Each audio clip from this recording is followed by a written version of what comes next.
Well, hello there, YouTube. This is Laguna Bardwell back here today. I'm doing a little bit of a special segment right now, more so in line with what's been not necessarily requested of me, but consider like an interview, if you will. But it's an interview not for a job, but it's more for like why things hold up, I guess is the word. Really kind of hard to explain what I mean by this, so I'm just going to get in and straight up explain what I mean by this. Now, when it comes to DOS games, it's kind of hard to explain in retrospect what it is, like showcasing it for people who haven't played it yet, unless you're actually playing the game, because with DOS games are so different from modern games. Everyone can kind of admit that one. Now, I've been asked why God of Thunder was my first DOS game, and kind of if I can provide some kind of a review on the game. It's going to be hard to review because I'm not a professional reviewer, but I can give my take on it. So, one reason that I picked God of Thunder to start off with is because it was, quite frankly, a childhood favorite. Even if I didn't play all through the entire game as a kid, it was still a favorite. Why is it so hot in my apartment? 2 seconds. Ugh. So God of Thunder is definitely a favorite of mine anyway, because mostly it's the sound effects. Oh god, the sound effects. It's just, there's something about old games and the sound effects that they make that is so endearing, that it's hard to let them die. God of Thunder is one of those games, especially when you have that hammer going around. Like, phew. Okay, I can't do the sound myself. Whatever, right? Here's one. Picking up a jewel or a potion off the ground, or a crown, if you will. That sound of just going, ooh, ooh, just ooh. It's just... there's something about those old sounds that are so entertaining to hear 20 years later, and it's not even just based on nostalgia, it's based on the whole idea of you didn't have a lot of high quality sound, so how would you get it through the audience's head that this is a treasure? Was been like, or like, what's the sound of picking something up that you like? I don't know. So how about the reaction to having tons of money? It's like, ooh, money. It's like you see a $20 bill on the ground, you're like, ooh. That's what I kind of feel like God of Thunder is doing. It's definitely hard to explain. Sorry, I'm getting over a head cold.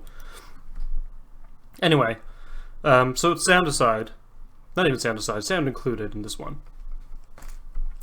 The freaking audio soundtrack in this game is so simple, yet so effective. Like, the opening sequence is literally like, you know, it's just, that's all you needed. You didn't need anything else in these old DOS games. But I think the sound is great. I mean, you get into, like, the caves and you get that like mystery, like you're in a dark cave music, then you're in a town, you got that and it's like this nice light overworldy stuff, and it's great. Didn't need a lot of complex soundtrack in that game, but it's a shame most games nowadays you do need to have some kind of a complex soundtrack, unless it's Stardew Valley, but that's well, we're not talking about Stardew right now. Anyway, the monsters in the game.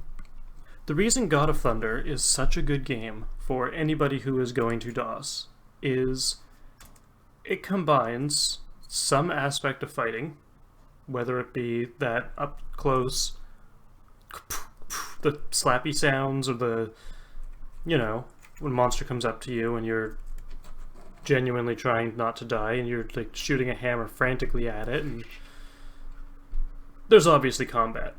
But there's a nice balance to combat versus creativity. the combat in the system, the combat system in the game is you start off with your basic armor and hammer. You throw the hammer, it comes back. That's how you can flick switches. It's also how you can kill monsters. You can also like break walls open with that as well, in case no one's ever noticed that. Yeah, it's a really simple combat system, and that's all you need. Just like games like Fallout have like the VAT system and things like that, where it's like, okay, now get into your VATS mode. Make sure you target the head. Make sure you're doing the right amount of freaking shots, and it's like really. Anyway, that's a whole issue. We're not getting into Fallout either. I'm not even going to try and review Fallout. That was just a fun 120-hour sinkhole. Anyway, let's see. What else do we have? Right. I mentioned the armor and the hammer. So the armor in the game as well. So when you beat the first chapter of the game, you end up upgrading to your silver hammer, which is absolutely amazing. Like, it's great. You get decked out in this like suit of silver. Why was it hard to say?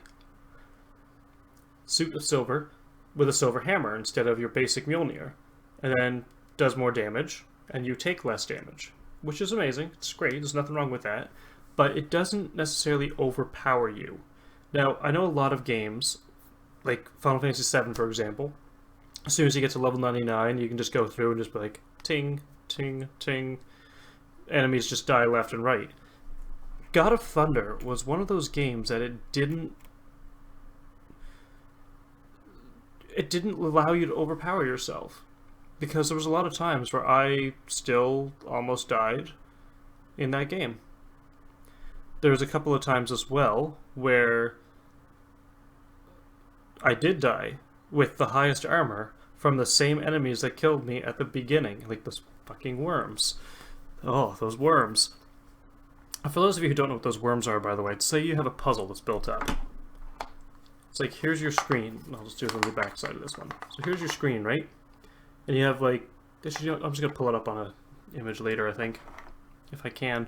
But basically, you have like boulders that you have to roll, and then when you roll them a certain distance, to stop them from rolling further, you have to go to the other side of them.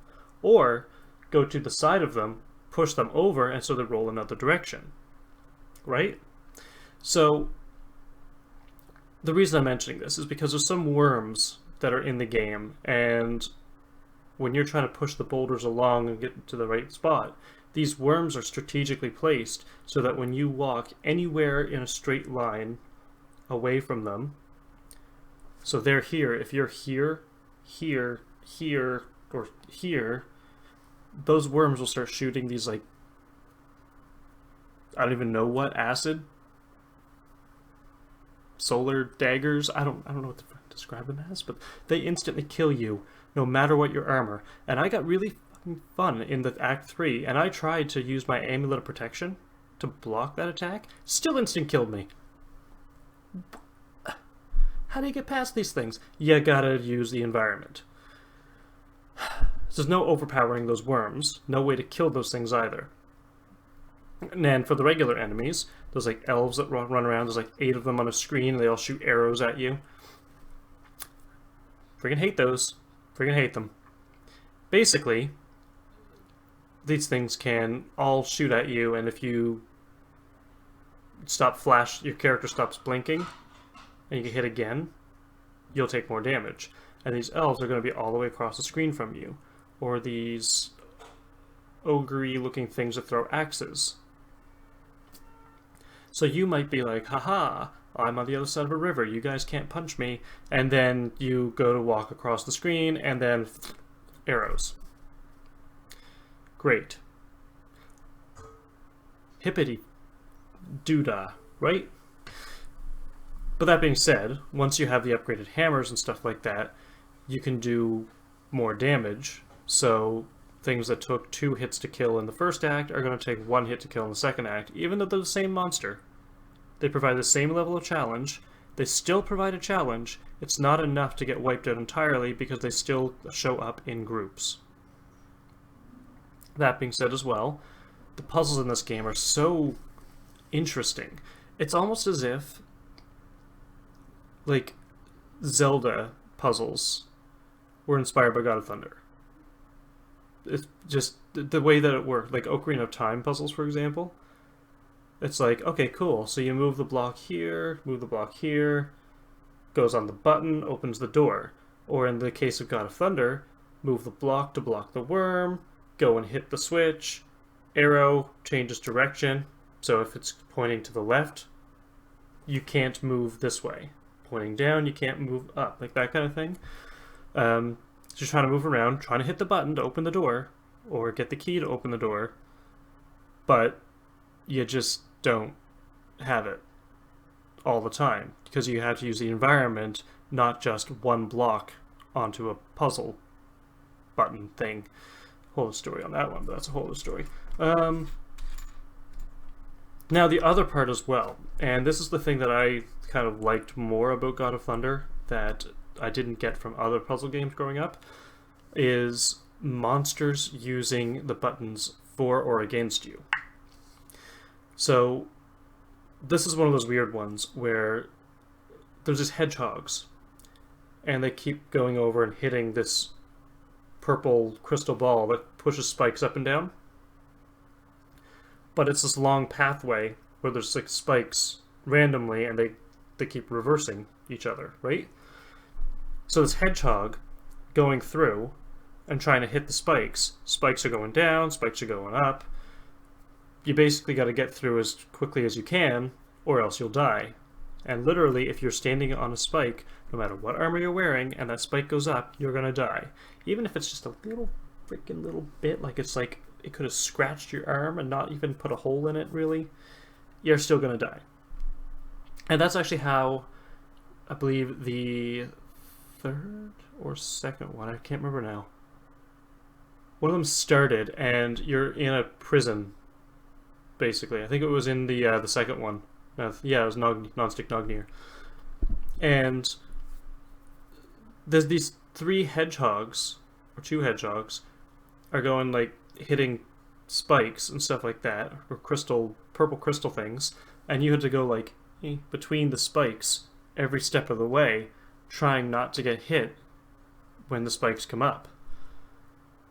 But you have to go stop so accurately on each of those to go get the key, then go all the way back, go up, push up another block down, go through, get the other key, while there's still spikes being pressed and more worms and stuff like that, and it's...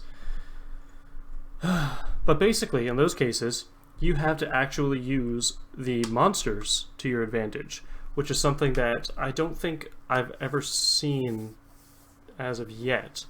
I know in games like Horizon, the huge monsters kind of showcase the rest of the map for you, but in DOS games and things like that, there's like monsters hitting switches and making you rely on them to get past the level.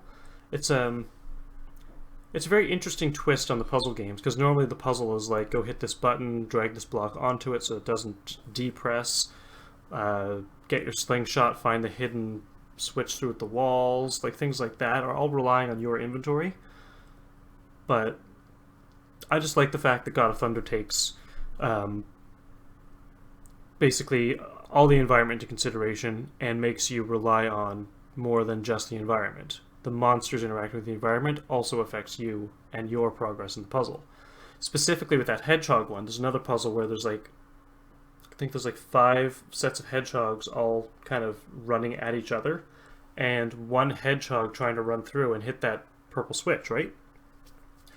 And it's trying to go through, and then the hedgehog goes boom, and then the other hedgehog has to stop and go back because, you know, it can't continue forward.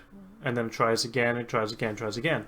So you end up sitting there impatiently actually, waiting for the hedgehog to be able to finally clear that hurdle of 5 sets of hedgehogs so you can get the key, and then you gotta wait all the way back. So there's more to it than just, you know, moving blocks and rolling boulders. That being said, though, that hedgehog puzzle, coming back to that, it's one of those ones where you have a power called Power of Thunder or whatever, which would allow you to not destroy, harm all enemies on the map at the same time, which is great. Great power. But if you use that, you're going to run out of magic so quickly, because one use and it destroys all those hedgehogs. Not just the one that is blocking that one, all of them, including the one that you need. So it may end up stopping you from being able to continue the puzzle if you use that, especially if you don't have magic to continue, because if you need to use like a Power of Thunder to, you know, pass the puzzle, and you don't have any magic to use that Power of Thunder, you can't flick the switch, which means you can't get to the exit, which means you had to press D to die and start all over again. Which, by the way, there was a lot of that in my playthrough as well. Not like a lot, but enough to notice it. Enough that I made some commentary on it. That being said, though, the puzzles in that game are great, battle system's great, music is great. Playability, though, like, I played this game like 6 or 7 times now, and the whole game is literally, one act is about an hour and a half for the whole thing. So it took me like 3 to 3.5 hours to finish the entire game. Now I know nowadays people kind of shit on smaller games. They're like, oh, well, it's an hour and a half playthrough, why would I buy it? It's 3.5 hours, why would I buy it? It's just that. Now, it depends on how familiar you are with the game too, and how quick you are at problem solving. So the game was, I think, intentionally supposed to be like 6 or 7 hours. It made you actually think the puzzles through and kind of work through them as you go. It was also more designed for a younger generation, I think, because there was like no swearing really. Yeah, there's nothing else. It was pretty childish anyway. There's a lot of like tongue-in-cheek humor as well, which I'll get to. But in terms of replayability, though, that game's great. Like, you beat the game, and then this kid is like, "Hey, they should make a comic about you," and it's like there's a comic that was released in that year of this guy. You know, it's good. And in terms of replayability as well, back to the whole thing about being in 3 parts, you can start at the beginning of part 2 without having played any of part 1, and you could know exactly what to do. You know exactly. You wouldn't know necessarily what happened in the first act if you haven't played it, but you don't need the first act to play the second act. You don't need the second to play the third.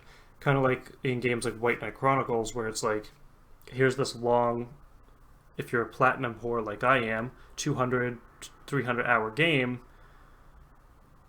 that if you haven't played it and you jump into the second one, you don't have the story from the first one. God of Thunder's a little different. It's like, here's an act. Cool. Now here's an act. Cool. Now here's an act. Put them all together. It's like the entire adventure of Thor. But you don't need to have one adventure without the other, you don't need to have all of them together. You can have one without the other. You know what I mean? So it's easy to jump in at any time. Now the humor in this game is absolutely great, by the way. There's a couple of, obviously, the comic book reference I mentioned. Really freaking hilarious. Some of the other ones that were notable is Relg's TV and Bridge Repair. His motto was, if we can't fix it, it isn't broken. And their other motto was, we can fix anything as long as it's a TV or a bridge. And it's so, sounds oddly specific, but okay.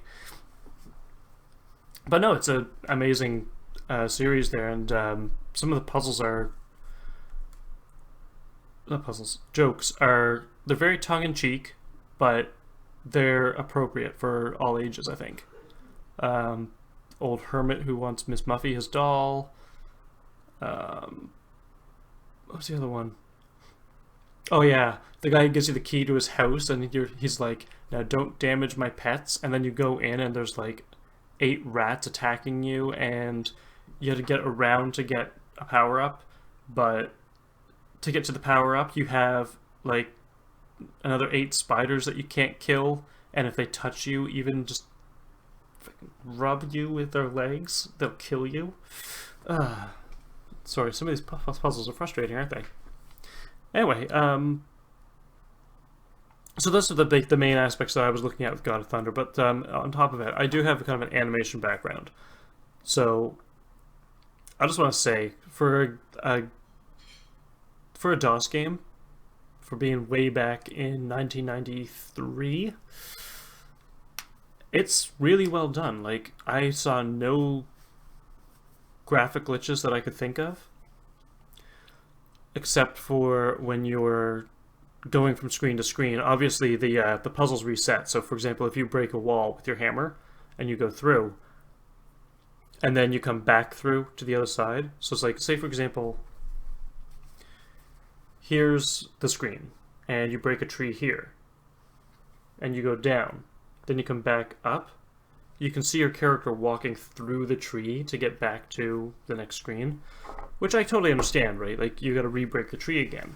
But in my brain, I'm like, why do I have to break the tree again? Did it grow that fast? It's the only real thing I have a problem with in that game for graphic-wise is just that. I don't know why it's that, but it's that.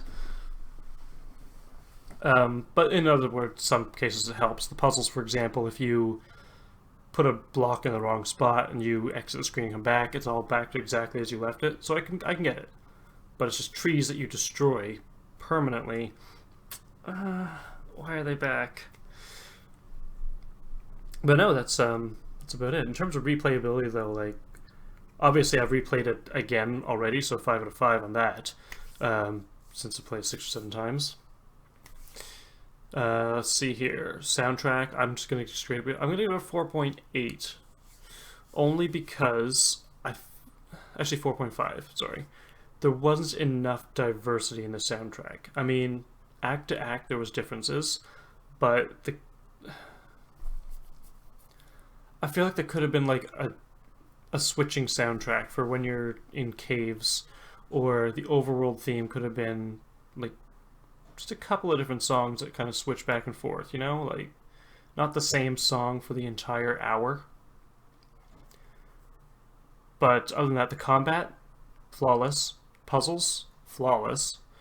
The tongue-in-cheek humor, there was enough of it didn't get distracting. But I kind of somewhat... I live for tongue-in-cheek humor and puns and stuff like that. So I kind of wanted more in the humor department, but I am still going to give it full points in humor because it's a tongue-in-cheek game. And it's just all around enjoyable. But no, aside from the soundtrack and being so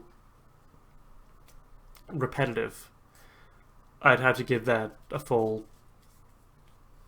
great rating. I mean, overall, like, I'd still say it's like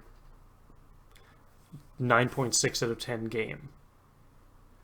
Nothing's perfect, except for like a couple of games I played, but even now going back and playing them, I'm kind of like, eh. But no, I'd say good, but a 9.6 out of 10. We'll give it that. But yeah, it's been fun, guys, playing God of Thunder, and hopefully we'll do more DOS playthroughs soon. Happy gaming. Hopefully I made sense in this video. I'm going to make a more structured list on my reviews, because I think I'm going to do these more often. I like talking about these games, and I like breaking it down, so I think when I play games now, I'm going to take screenshots and use them as backup. Anyway, catch you guys later. I'm going to actually start doing a recording for a game right now. We'll see you soon. What game will that be? It's a surprise. Anyway, see you guys later, and Laguna Matata.